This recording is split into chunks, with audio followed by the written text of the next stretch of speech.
बिस्मिल्लाहिर्रहमानिर्रहीम। 10th class unit number 9 chords of a circle. उसमें आज हमने जो डिस्कस करना है वो थ्योरम है 9b, जो थ्योरम नंबर 9.12, ठीक है। और लेक्चर हमारा है 9b है, स्मार्ट सिलेबस का। थ्योरम नंबर 2 है स्टेटमेंट ये लिखी है कि a straight line drawn from the centre of a circle to bisect a chord which is not a diameter is perpendicular to the chord, ठीक है। अब देखें यहाँ पर जो एक्सप्लेन किया है, मैं यहाँ पर अलहदा से आपको वो भी एक्सप्लेन कर देता हूँ। थोड़ा सा इसका हैंड ले लेते हैं कि हमें कहा क्या जा रहा है।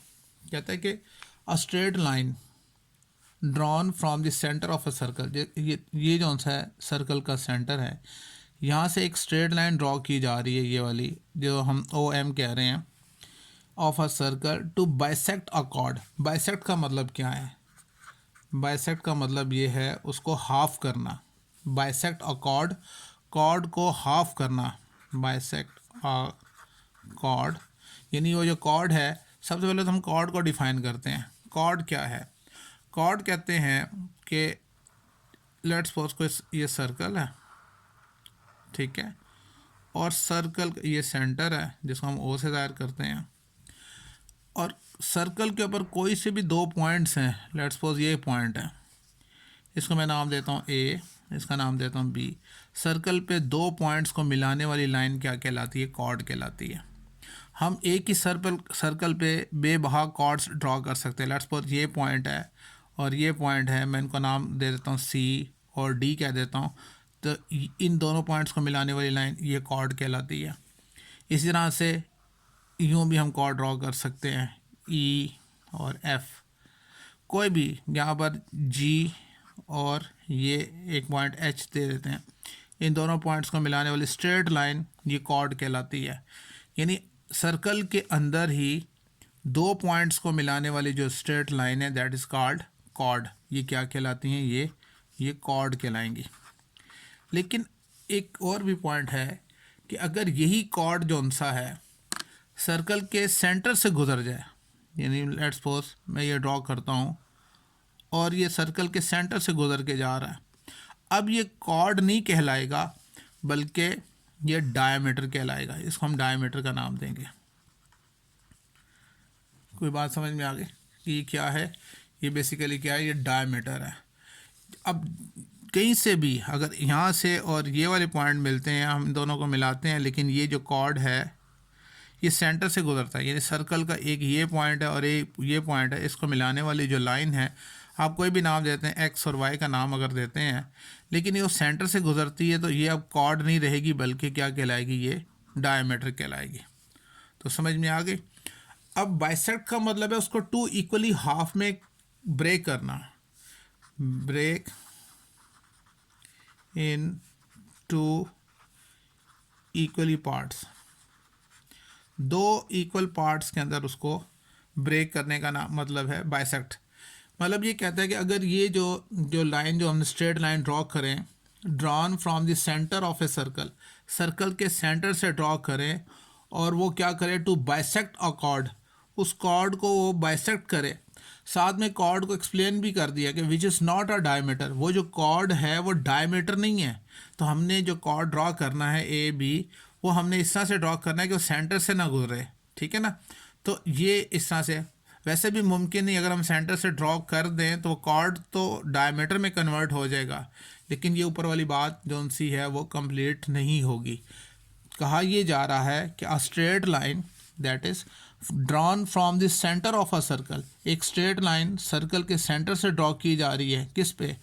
टू बाइसेक्ट अ कॉर्ड, और वो एक कॉर्ड जो सर्कल के ऊपर है उसको बाइसेक्ट कर देता है, which is not a diameter, और वो जो कॉर्ड है वो डायमीटर नहीं है, is perpendicular to the chord. तो वो कॉर्ड के क्या होगा? परपेंडिकुलर होगी। वो जो लाइन है O M that will be perpendicular to A B. अब इसके बाद हम इसको थोड़ा सा एक्सप्लेन कर देते हैं। सबसे पहले तो हमने लिखना है गिवन। हमें गिवन क्या है? गिवन की हेडिंग लिखेंगे यहाँ पर, ठीक है, और हमने बताना है कि हमें मालूम क्या क्या है। जी, क्या कहा था उसने कि पहली बात ये है गिवन में कि m क्या है, is the mid point of A B. तो हम यहाँ पे लिख देते हैं m is the mid point of A B. जो कॉर्ड है उसका m क्या है, मिड पॉइंट है of a circle with centre O, जिसका सेंटर क्या है वो ओ है। समझ में आ गई। गिवन क्या है कि m जोन सा है is the mid point of the chord A B, of a circle with centre O, जिसका सेंटर क्या है वो ओ है। ठीक है। अब इसको जो इसने यहाँ पे ब्रैकेट में जो बात हमें की थी कि विच इज़ नॉट अ डायमीटर, यानी वो जो कॉर्ड है वो डायमीटर नहीं है, इसको भी हम यहाँ पे एक्सप्लेन कर देंगे। Where chord AB is not the diameter of the circle। ठीक है, ये भी हमें गिवन में उसने बताया था, लिहाजा हम इसको यहाँ पे एक्सप्लेन ज़रूर करेंगे। तो गिवन में हमने क्या कहा कि m is the mid point of A B of a circle with centre O, where जो कॉर्ड ए बी है is not the diameter of the circle, ये कौन सा है, ये सर्कल का डायमीटर नहीं है। अब बात करते हैं प्रूव हमने क्या करना है। टू प्रूव हमने प्रूफ क्या करके दिखाना है। तो जैसा कि मैंने बताया था कि उस लाइन के बारे में क्या कह रहा था, ये जो लाइन है ओ एम, इसके बारे में कह रहा था that is perpendicular to the chord, और कॉर्ड क्या है, ए बी है। तो हम लिखेंगे यहाँ पर कि ओ एम जो सा है that is perpendicular the chord A B, कि ये जो ओ एम है दैट इज़ परपेंडिकुलर। परपेंडिकुलर का क्या मतलब है कि वो 90 का एंगल बनाएगा। ये जो लाइन है जो स्ट्रेट ड्रॉ की गई है from the centre of a circle, और वो उस कॉर्ड को बाइसेक्ट कर रही है, तो ये क्या होगी, ये जो ओ एम जो स्ट्रेट लाइन है that is the perpendicular to the chord A B. वो ए बी जो सी कॉर्ड है उसके परपेंडिकुलर होगा। ठीक है। उसके बाद हम construction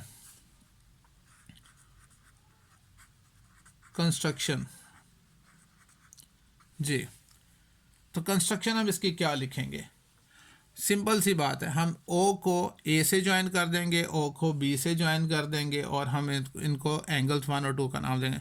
join O with A and B, join O with A and B. ठीक है।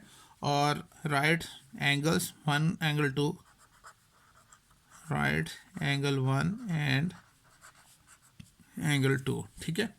आपने इस तरह से इसको इस तरह ओ को ए से भी ज्वाइन कर दिया डॉटेड लाइन से, और ओ को बी से भी ज्वाइन करना, और हमने इनको नाम दे देना है 1 और 2 का नाम दे देंगे। ठीक है। इसके बाद जो सा प्रूफ करना, हमने प्रूफ के लिए हमें टेबल बनाना होगा। ठीक है। अब देखें, प्रूफ में हमने टेबल बनाया, एक तरफ स्टेटमेंट्स लिखते हैं और उसके बिहाफ पर हम कोई उसकी लॉजिकल रीजंस हम साइड पे लिखते हैं। ठीक है। अब कंस्ट्रक्शन करने से क्या हुआ, जब हमने ओ को ए से ज्वाइन किया और ओ को बी से ज्वाइन किया, तो हमारे पास 2 ट्राइंगल्स बन गई। एक तो बन गई ट्राइंगल ओ ए एम, और दूसरी ट्राइंगल बन गई ओ बी एम। हमने इन दोनों ट्राइंगल्स को कोरस्पोंडेंस में लेना है, क्योंकि हम ये चाहते हैं कि इन दोनों ट्राइंगल्स को कॉन्ग्रेंट करें, कि ट्राइंगल ओ ए एम और ओ बी एम को हम कॉन्ग्रेंट करना चाह रहे हैं। तो कॉन्ग्रेंट के लिए सबसे पहले तो हमें क्या करना है, इनको कोरस्पोंडेंस में लेना है। हम लिखेंगे in triangle O A M correspondence to triangle O B M. ठीक है। अब इस थ्योरम में हमने जो प्रूव करना है, हमने ये प्रूव करना है कि ये जो लाइन है ये दैट इज़ परपेंडिकुलर है किसके ऊपर, इस कॉर्ड के ऊपर क्या है, परपेंडिकुलर। हमने ये साबित करके दिखाना। इसका मतलब ये है अब हम इन तीनों साइड्स को, एक ट्राइंगल की तीनों साइड्स को दूसरी ट्राइंगल की कोरस्पॉन्डिंग तीनों साइड्स के कॉन्ग्रुएंट कर सकते हैं, क्योंकि साइड्स तो हमने प्रूव करनी नहीं, हमने तो ये प्रूव करनी है कि ये जो लाइन ड्रॉ हो रही है that is perpendicular to the A B.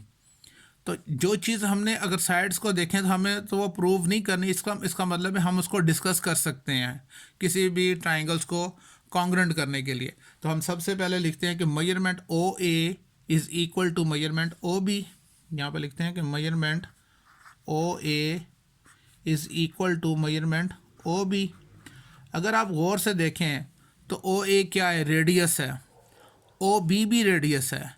तो हम लिखेंगे radii of the same circle, radii of the same circle, एक ही सर्कल के ये दोनों रेडियस हैं। ठीक है, समझ में आ रही है। रेडियाई लफ्ज़ जो यूज़ हुआ है ये रेडियस का प्लूरल है, यानी दो रेडियस है ना, ओ ए भी रेडियस है, ओ बी भी रेडियस है। तो इसके रीज़न हम लिख सकते हैं radii of the same circle. अच्छा, उसके बाद कौन सा है, हम कह सकते हैं कि measurement A M is equals to measurement B M. ये हमने गिवन में कहा था, क्या कहा था कि M is the mid point of A B, कि एम जो सा है वो ए बी का मिड पॉइंट है। तो इसका मतलब है कि ये वाली जो वैल्यू है और ये जो दोनों एक दूसरे के इक्वल हो गए। तो हम यहाँ पे लिखेंगे measurement A M is equal to measurement line segment B M. और ये हमने इसकी रीज़न क्या होगी, गिवन, क्योंकि हमने गिवन में हमने बता दिया था। थर्ड जो साइड है ये जो ओ एम है ये दोनों ट्राइंगल्स में कॉमन है। तो आप इसको जो लिख सकते हैं measurement O M is equals to measurement O M common. हमने क्या किया, एक ट्राइंगल की तीनों साइड्स को दूसरी ट्राइंगल की तीनों साइड कोरस्पॉन्डिंग तीनों साइड्स के कॉन्ग्रुएंट कर दिया। तो जो इसका मतलब ये कि दोनों की दोनों ट्राइंगल्स क्या होंगी, कॉन्ग्रुएंट होंगी। तो therefore triangle O A M congruent to triangle O B M. तो हम इसके रीज़न लिख सकते हैं side side side congruent to side side side. ठीक है, जब दो ट्राइंगल्स कॉन्ग्रुएंट होती हैं तो उनके कोरस्पॉन्डिंग एंगल्स जो हैं वो भी एक दूसरे के कॉन्ग्रुएंट होते हैं, इक्वल होते हैं। तो हम यहाँ पे लिख सकते हैं कि मेजर एंगल 1, ये वाला जो एंगल है वो इस एंगल की क्या होगा, इक्वल होगा, is equal to measure angle 2। ठीक है, तो क्या लिखेंगे, कोरस्पॉन्डिंग एंगल्स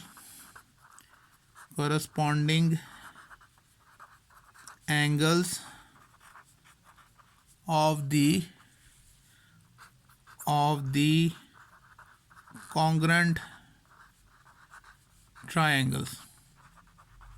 ठीक है, ये कोरस्पॉन्डिंग जो उनसे हैं क्या है, एंगल्स हैं, corresponding angles of the congruent triangles. क्योंकि दोनों ट्राइंगल्स को कॉन्ग्रुएंट कर दिया है तो उनके ये क्या कहलाएंगे, कोरस्पॉन्डिंग एंगल्स कहलाएंगे। ठीक है, इसका मतलब ये है डेट इज हम जानते हैं कि मेजर एंगल 1, ये वाला एंगल यहाँ से यहाँ तक, इसमें प्लस करें मेजर एंगल 2 यहाँ से यहाँ तक, तो वो तो इक्वल टू होता है measure angle A M B. और वो इक्वल टू होता है कितना, एक स्ट्रेट लाइन पे एंगल कितना बना करता है, 180 डिग्री। समझ में आ रही है। पहली बात है ये सप्लीमेंट्री एंगल्स हैं, लेकिन किन की वजह से, एडजेसेंट एंगल है। यहाँ से जौन सा है इसके रीज़न क्या लिखेंगे, adjacent supplementary angles, adjacent supplementary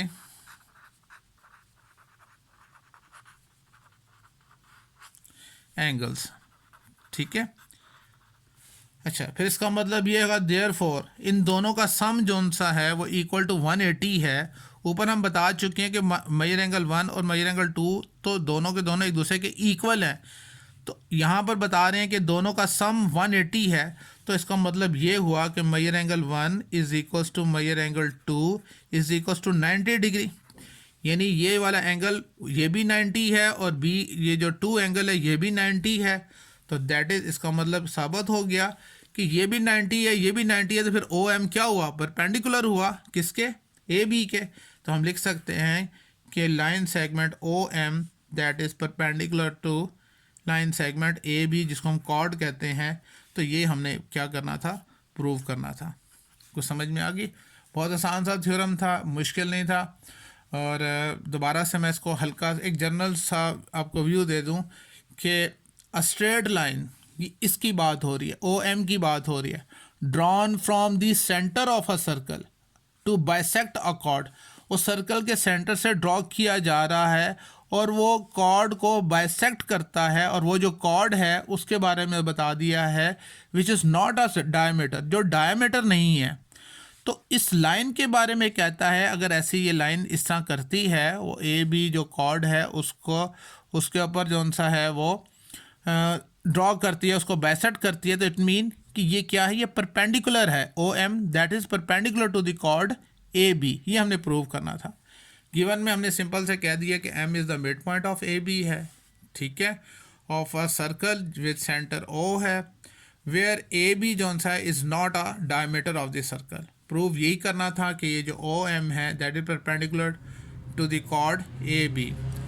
construction में हमने ये किया कि ओ को ए और बी दोनों से ज्वाइन कर दिया, और इस तरह से हमने एंगल ये 1 और 2 हमने लिख दिए। स्टेटमेंट में हमने प्रूफ में हमने क्या किया, चूँकि इस ट्राइंगल और इस ट्राइंगल में हमें कोई भी साइड जो सी प्रूव नहीं करनी, तो इसका मतलब है कि हम तीनों साइड्स को डिस्कस कर सकते हैं दूसरी ट्राइंगल की तीनों साइड से।